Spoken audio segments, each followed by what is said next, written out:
Isang mapagpalang umaga, mga kapatid, at welcome sa Kabaka Mo. Dito yan sa Botleya. Huwag niyo pong kalimutan, ipalo tayo yung Kabaka Mo. Botleya sa YouTube para ma-share din natin ito. Kailangan natin ng subscribers para mailagay natin itong ating programa doon o makapag-live din tayo doon. So ngayong umaga ito ay magninilay tayo sa Gospel ni Matthew. Matthew 7, sabi niya, beware, sabi ng Panginoon, sa mga bulaang propeta, na dumarating na para silang nakadamit ng tupa, Pero sa likod nito ay very revenous, makamandag, sabi niya, na mga buitre, sinasabi ng Panginoon. Siguro pinapaalalahanan tayo, ng ating Panginoon sapagkat nakikita ang ating bunga sa pamamagitan ng ating gawa, katulad ng isang puno na pag puno ay magaling at maganda na alagaan, ay nagbubunga ito ng mabuti. Ganon din naman ang punong masama ay hindi makapagbubunga ng mabuti. Yan ang sabi ng ating Panginoon, So, ang araw na ito ay sinasabi sa atin, ano ba, ang ginagawa natin para sa ating kaligtasan. Sabi niya, fruits of salvation. Sabi niya, a rotten tree, bad fruit. Good tree, good fruit. Siyempre, simple-simple. Sabi nga, hindi ka naman daw makakapamitas ng mga ubas doon sa thorn bushes. Ibig sabihin, doon sa dawagan. Sapagkat ang dawagan ay isang lupain na kung ano-ano lang ang tumutubo. Diba? At may pagbasa nga din dyan, na yung mga mabuting lupa tungkol sa ating pananampalataya, yung mga nahulog sa mabuting lupa ay nagbuhay at namunga ng laksang-laksang, parang ganyan. At yung mga nasa dawagan ay hindi makapamunga dahil nasasakal ng mga bagay na o ibang damo doon sa lugar na yun. Ganon din naman sa buhay natin. Kaya hindi tayo makaunlad sa ating pananampalataya, ay dahil sa dami ng mga nakikita natin at ino-offer ng mundong ito. Kaya pag tinanong ka, siguro ito makikita, sa pagpapalakad natin ng pamilya, tayo mag-asawa, yung mga anak natin, kung titignan natin, sa gulang na ito, siguro kung kaedad ko kayo, yung gulang natin, may mga anak na tayo, may apo na nga siguro, Ano ba ang nakikita natin sa ating pamilya? Nagsilbi ba tayong mabuting puno para sa ating mga anak? Mula sa ating asawa, sa partner natin, at sa ating mga anak, patungo dun sa ating mga apo. Nababanaagan mo ba ang Diyos sa iyong pamilya, sa iyong mga anak? Kung paano sila lumaki o lumago. Kasi sabi nga nila, dito makikita, totoo naman yun, siguro pasintabi lang po, pag hindi mo inalagaan ng pamilya mo at hindi ka naglagay ng pamantayan, o hindi ka naglagay ng batas dyan sa loob ng pamilya mo, ay malamang maligaw yun. Katulad sa first reading natin ngayon, si Shaphan, pinuntahan ni Hilkiah, at sinabi kay Shaphan ni Hilkiah yung tungkol sa natagpuan niyang libro patungkol sa mga utos ng ating Panginoon. At siya'y namangha, nagulat siya dahil marami pala silang ginagawa na hindi sang-ayon, sa ating Panginoong Diyos. Kung kaya siya ay tinawag niya, yung kanyang mga tao, mayaman, mahirap, malaki, maliit, pinulong niya. At ito'y sinama niya sa panunumpa sa Panginoon, sa Panginoong Diyos, yung mumpa sila, na sila ay susunod, magmula sa araw na yun, susunod sila sa lahat ng kautusan ng ating Panginoon. So, nagkaroon pagbabago. Ganon din naman tayo. Sa araw na ito'y parang sinasabi ng ating Panginoon, na marami tayong dapat baguhin. Ano ba yung pinakikita natin? Yung ating panlabas na anyo, yun ba ang panloob? Para ba tayo mga nicho, na maputi sa labas, pero bulok ang loob, mga nabubulok na bangkay ang nasa loob. Tinatawagan ng Panginoon Diyos ngayon yung ating paninindigan, tungkol sa ating pananampalataya, at siyempre, tungkol sa pagsunod sa Kanya. Simple lang. Ipamana ang mabuting gawa, mga gawain, ipakita sa isip, sa salita at sa gawa, at makikita natin ang bunga nito. Marami kasi sa atin unaware o hindi aware doon sa kanyang ginagawa at akala niya minsan, okay na yon. Nadja-justify yan sa pamamagitan ng pangangatuwiran. Ano? Katulad halimbawa ng abortion. No? Ito ba sang-ayon sa Panginoon? Pero kung titignan mo ang mundo, gustong-gusto ang abortion. In fact, tayo na lang ang bansa sa Asia na hindi pinapahintulutan ng abortion. Ay mukhang papasa pa nga no? Sana naman, Diyos na ang bahala doon. Ano? Na sana'y wag lumusot ito. No? Sapagkat dito ay makikita mo na yung maraming pangangatuwiran ng tao. No? Yung buhay na nasa sinapupunan ay hindi sinasaalang-alang. No? Yung buhay ng mga nandito sa gumagalaw ng mundong ito, ay yun ang sinasaalang kamukha nung kanilang emosyon, ano? Yung pagiging nakatali sa isang magkasawahan o marriage na ayaw na nila. No? In the first place, bakit nga ba ayaw nila? Hindi naman yan nagpakasal kung hindi naman hindi nagkakagustuhan kundi nagkakaibigan, ano ha. Pero dumarating, no, maraming dumarating na pangyayari sa buhay natin at 'yun ang nagiging justification na kailangan maghiwalay na, hindi na magkasundo, etc., etc. Sabi ng Diyos, ang pinagsama ng tao ay huwag paghiwalayin, no? Hindi dapat paghiwalayin ng tao ang pinagsama ng Diyos. Kailanman na hindi dapat pinaghihiwalay ng tao. Depende na lang 'yan. No, sa pangyayari, namatay, di siyempre yun ang nangyari, ano ha.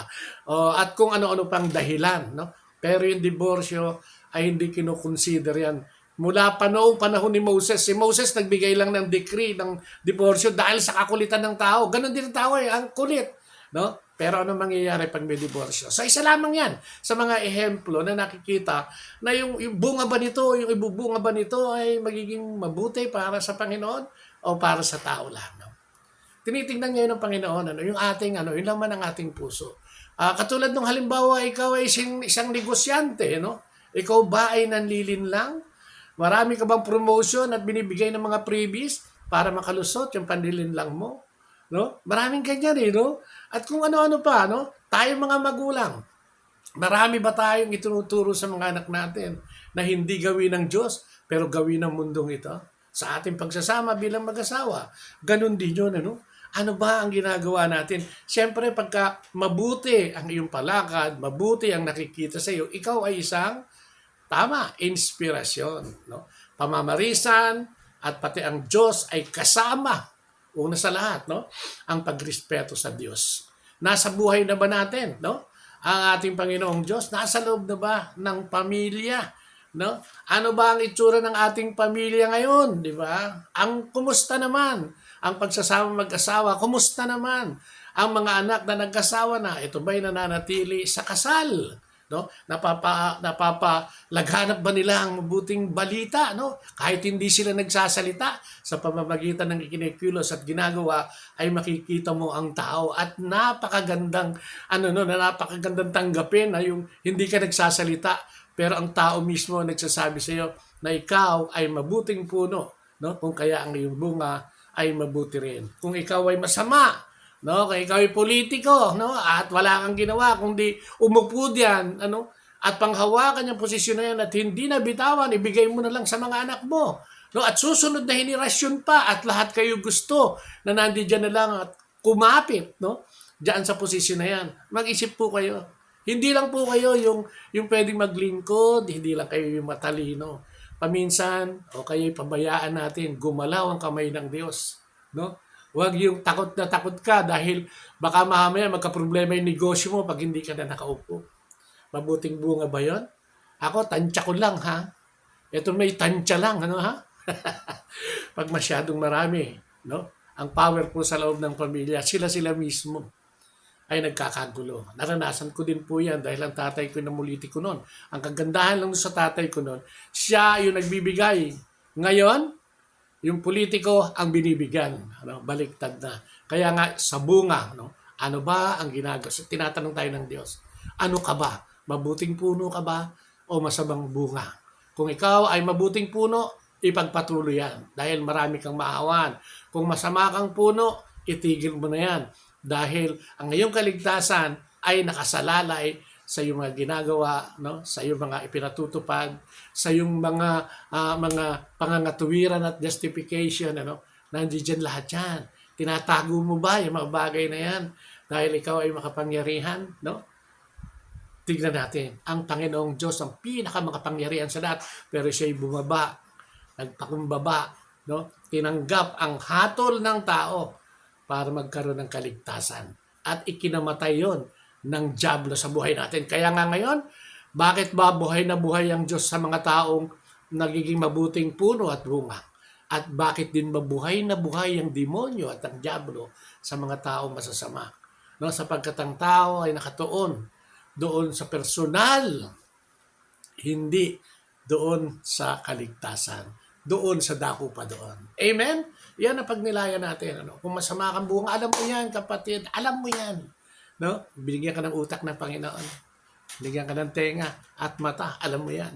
Kaya kung dapat mong baguhin, may babaguhin ka, baguhin mo na. Remember nung nakaraang araw, a call to repentance, yung pista ni Juan Bautista, no? Na siyang nagdala at nagpakilala sa ating Panginoon at hinimok ang tao para sa pagbabalik loob sa ating Panginoon. Dahil darating ang magbabautismo, dumating na nga si Hesus Kristo. Nasa atin na ba si Hesus Kristo? Nasa buhay mo na ba bilang pinuno o bilang puno, no, ng iyong sambahayan?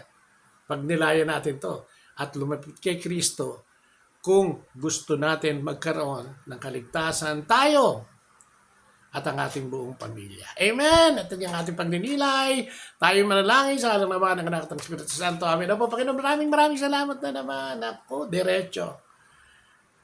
Tama. Ano ba ang tugon namin, Panginoon? Kayo ba'y mabuting puno o masamang puno? Isa lang ang ibig sabihin nito, sapagkat kung kami mabuting puno, siguro nakakakita na kami ng bunga ngayon sa pamamagitan ng aming pagsasamang mag-asawa at sa aming mga anak. At kung kami masamang puno, marahil ay hindi kami kontento sa loob ng pamilyang ginagalawan namin. Pero nandiyan ka naman, Panginoon, upang kami ay ayos at ayusin. Kung kaya kami nananawagan sa pamamagitan ng panalangin, nasamahan mo kami sa araw-araw naming buhay, pakikitungo, pagpapalakad, pagpapasakop. Higit sa lahat, pagpapasakop sa iyong kapangyarihan. Bigyan mo kami ng karunungan mula sa Espiritu Santo na makita namin ito. Bigyan mo kami ng matibay na pananalig para kami kumapit, sumandal sa iyong mga ginawa, sa iyong mga sinabi, sa iyong mga inutos at mga ipinagagawa, Panginoon. Maraming salamat. Lord, tinataas namin yung aming mga kapatid na nasa ganitong sitwasyon, nalilito, hindi alam, dahil sobra o overwhelming yung kanilang biyaya na nanggaling kung saan, Panginoon.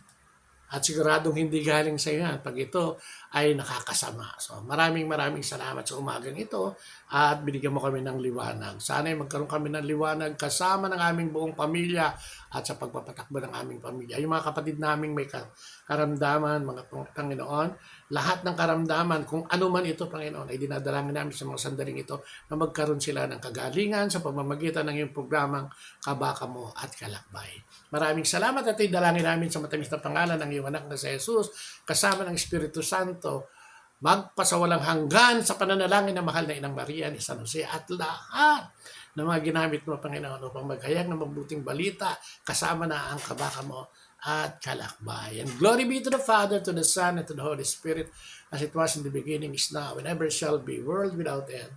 Amen and amen. In the name of the Father, of the Son, and the Holy Spirit. Amen. Huwag niyo kalimutan, mag-subscribe kayo dun sa Kabaka Mo, Botlea. Sa YouTube, makikita niyo naman yung litrato ko.